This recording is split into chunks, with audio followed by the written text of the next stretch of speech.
Just when you thought it was safe to watch videos again on the internet comes Tales from Someplace Besides the Garage. Okay, I decided it's time to do another video. And I thought I might do it on what I've been listening to lately. As typical, I was listening to a lot of electronic music, and even my own stuff, as I've recently released a new CD that it hasn't hit Amazon yet. So you can get my latest at CD Baby. I'm not sure if iTunes has it. CD Universe has it. Like I said, I'm not sure about iTunes, but I'll make an announcement. Once it hits Amazon, Amazon's a bit slow. It seems that everybody's got it at that point. And so, as is typical, I've been listening to a lot of electronic music, and had a bit of a cleansing of the palate, so to speak. And I don't know where it came from. I suddenly got the desire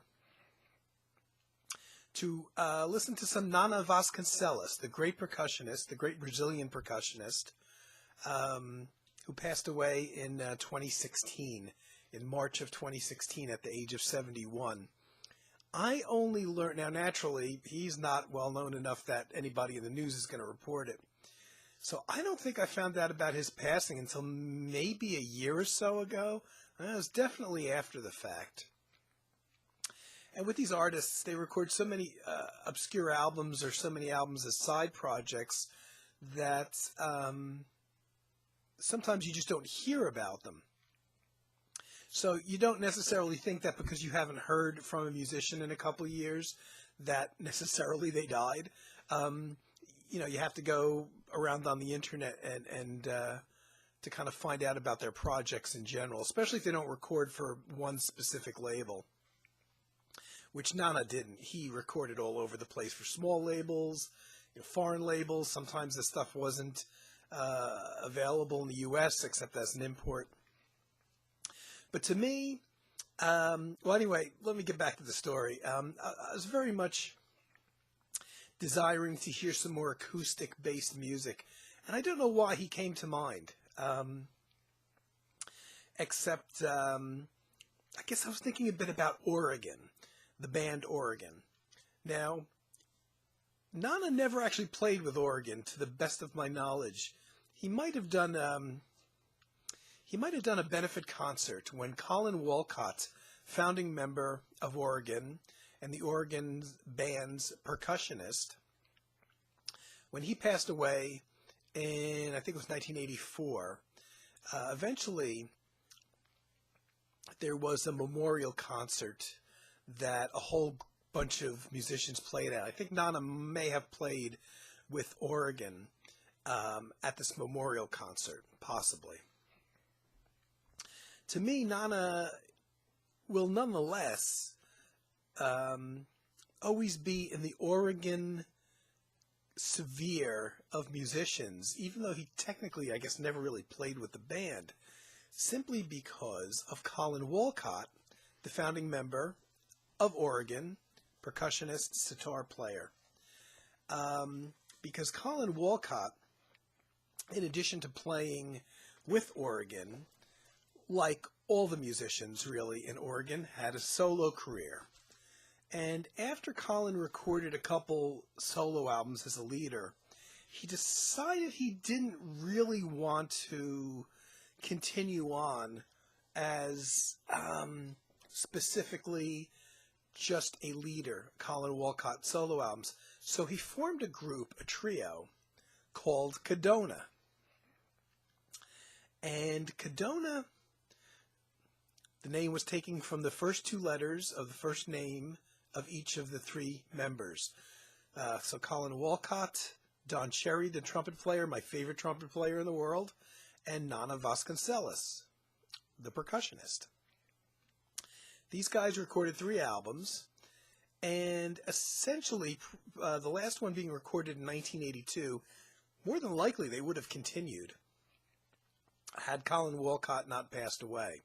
Now, I remember when the first album came out, it was recorded in '79, the first Cadona album. You know, it's weird that I was kind of there when it came out, when it was released, because, you know, looking back on it all these years later, all three of these members have since passed away. Looking up Don Cherry, I didn't realize Don Cherry was only 58 years old when he passed away.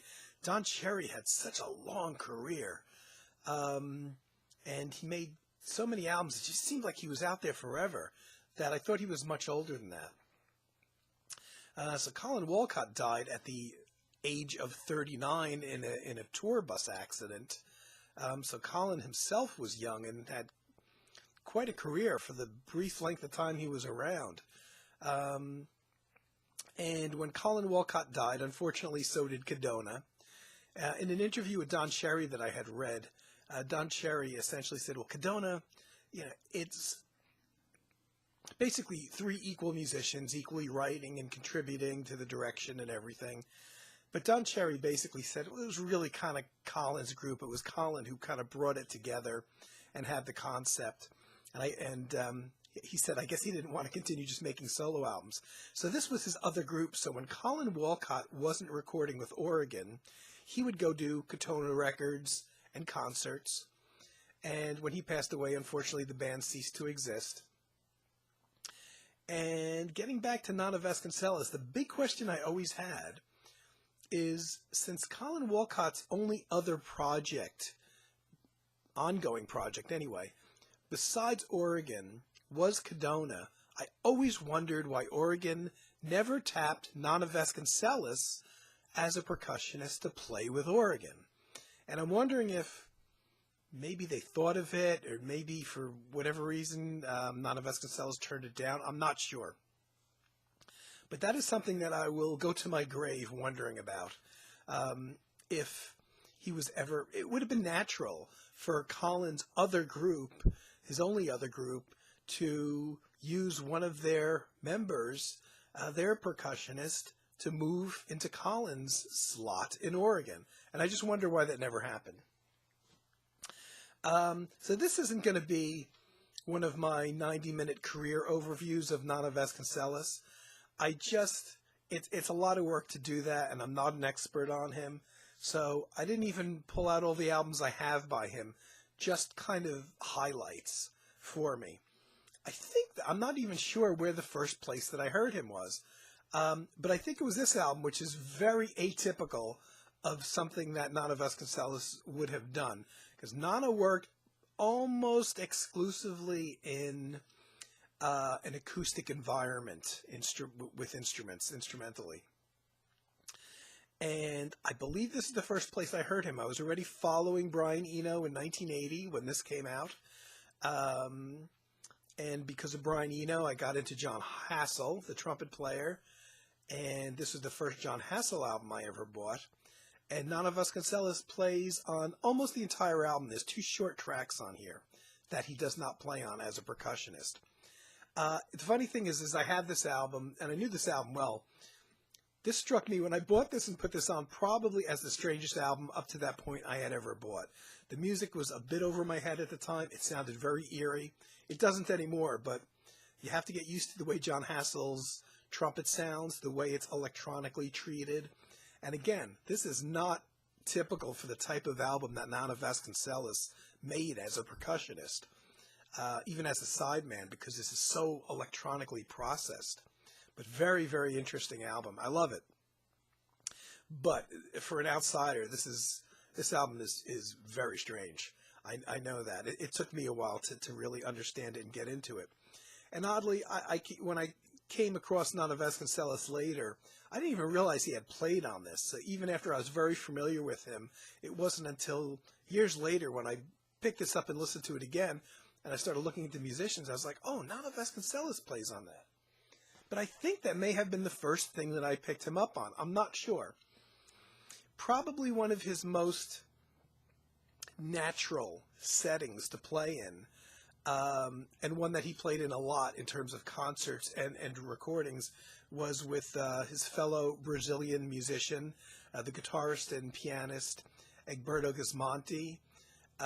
who played strictly acoustic guitars and piano.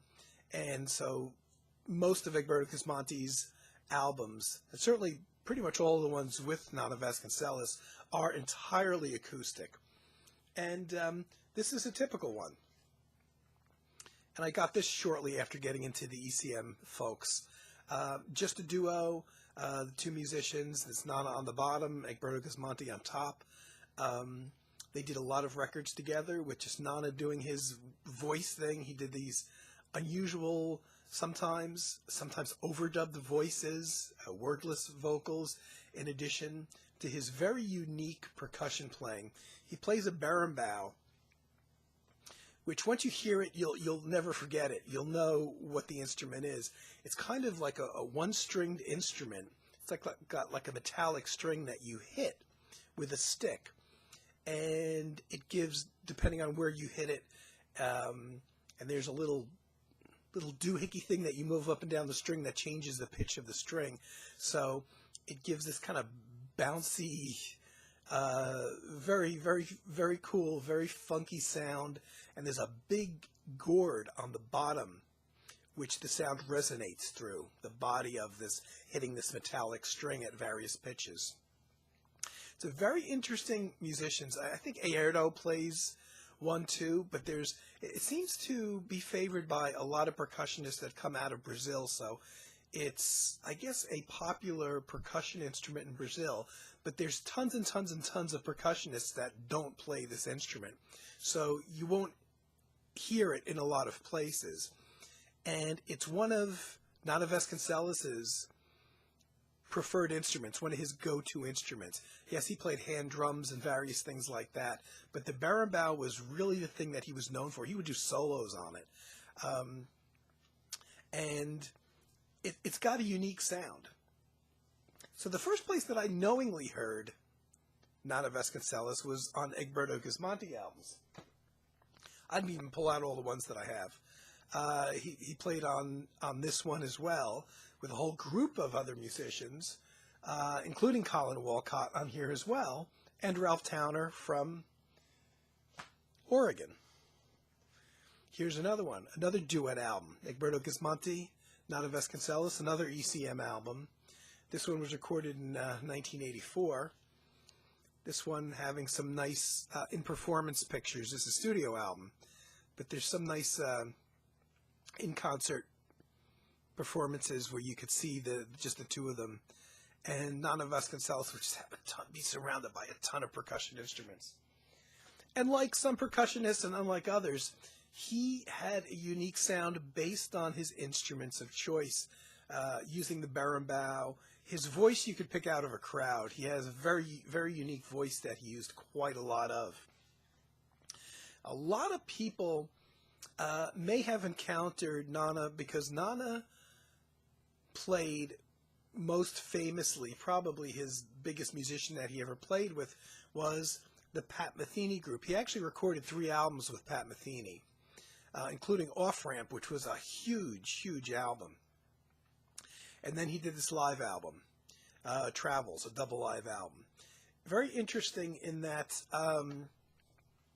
if you were familiar with the early Pat Metheny group was just a quartet, bass, drums, keyboards, and guitar. They made 2 albums, and then when they made Off Ramp, they decided to add Nana Vasconcelos to their band as a guest, but he was with them for a couple of years. And right away, you could notice the change in the music direction, kind of, because you had the quartet, and all of a sudden there was this 5th guy there, and all of a sudden the soundscape really kind of opened up. And Nana was using his various percussion instruments naturally that really brought in a whole different world music vibe. Instead of that early Pat Metheny almost sounded like a progressive rock band in a way. You had this world music thing that opened up when Nana joined them on the Off Ramp album, and then he recorded this album with them, the double live album.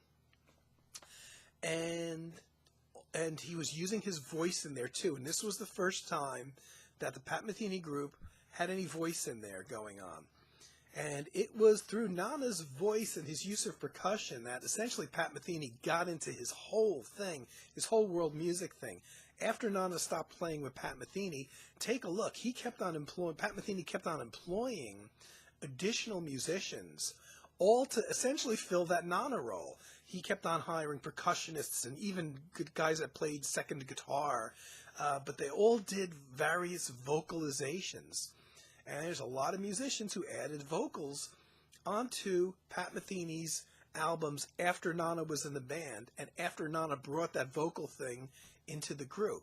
It kind of opened Pat Metheny's eyes, I believe, to that sound and the potential of all that sound.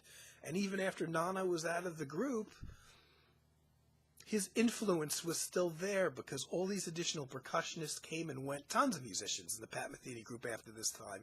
And the whole thing with the voices in the Pat Metheny group, that never really left the group. They were always in there for all of those albums that followed after that. My favorite, though, of the 3 albums that Nana Vasconcelos recorded with Pat Metheny was a fairly unique one. This one, As Falls Wichita, So Falls Wichita Falls. And the interesting, unique thing was essentially it was the Pat Metheny group without the rhythm section. And to me, I prefer this to the group albums. So the bass player was gone, the drummer was gone for this album, and it was just Pat Metheny's guitars, Lyle May's keyboards, and Nana Vasconcelos on all the percussion. Now he's playing all the percussion, and he's still doing his vocalization things. But without that heavy rhythm section of bass and a drummer. So Nana's using his hand percussion and his berimbau and his voice and some cymbals and things like that, but obviously a lot lighter touch than a drummer would have been in the band. And it kind of opened up the soundscape without having that heavy rhythmic bottom. And so as far as Nana's playing with Pat Metheny goes, this is by far my favorite. I far preferred over the other 2 albums he recorded with the full group. And this is just a trio, just Pat Metheny, Lyle Mays, and Nana Vasconcelos. Just a wonderful, wonderful album. And another one I want to mention as a favorite, I could go on, I could show a ton of his albums. I've already spoken about Cadona. Cadona is a great world music group with the 3 musicians, with Colin Walcott on percussion and sitar, Don Cherry on trumpet. Here and there, I think the Cadona albums had a little bit of electric organ on 1 or 2 tracks. But apart from that, Cadona was pretty much an all-acoustic band. And they're great. They made 3 albums. The 3 albums have been re-released as a 3 CD set, which I highly recommend. But another interestingly, another trio album that Nana played on as a sole percussionist was this Jan Garbarek album. Strangely enough, this was made really within the same year, I think, as the Pat Metheny and Lyle Mays album. So another trio album. This one with Jan Garbarek playing saxophones and flutes, John Abercrombie playing electric guitars, and Nana Vasconcelos doing his voice thing and his percussion. So once again, no bass player, no drummer, and no keyboard player.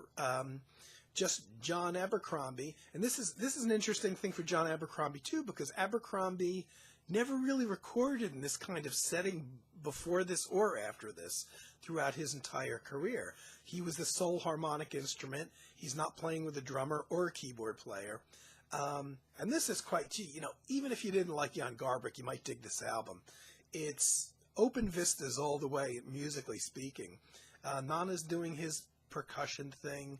John's playing sometimes some fairly electronic, some fairly spacey guitar. And of course, Jan Garbarek playing the sax and flute over it. And I don't think Jan did a whole lot of recording on flute after this album. I always loved the various flutes that he brought in when he played them, but he didn't do much after this point, I don't think. And so this is just a really kind of unique album, still very much in print. I don't know if the vinyl's in print, but I know the CD is. Something different for Jan. It's something certainly different for John Abercrombie. And there's a couple duets. There's one track which is a duet of just guitar and saxophone, and there's also another track that's a duet with Nana playing percussion and Jan Garbarek playing flute, which is a really cool little thing too. So this is definitely one of my favorites in terms of Nana Vasconcelos's projects, even though technically he wasn't the leader of that. So Nana also recorded a bunch of solo albums, a bunch that I don't have that I will get. But his first big one, I guess because it was on ECM, was this one.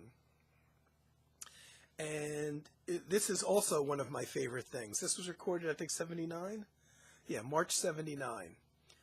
And it's not avant-garde, but it's very adventurous. So it's not difficult, but you do have to kind of be ready to listen to some solo percussion. But it's not like somebody who's playing a drum solo for 45 minutes. Nana's doing his voice thing, his berimbau, gongs. Egberto Gismonti does play on one track of the album, and also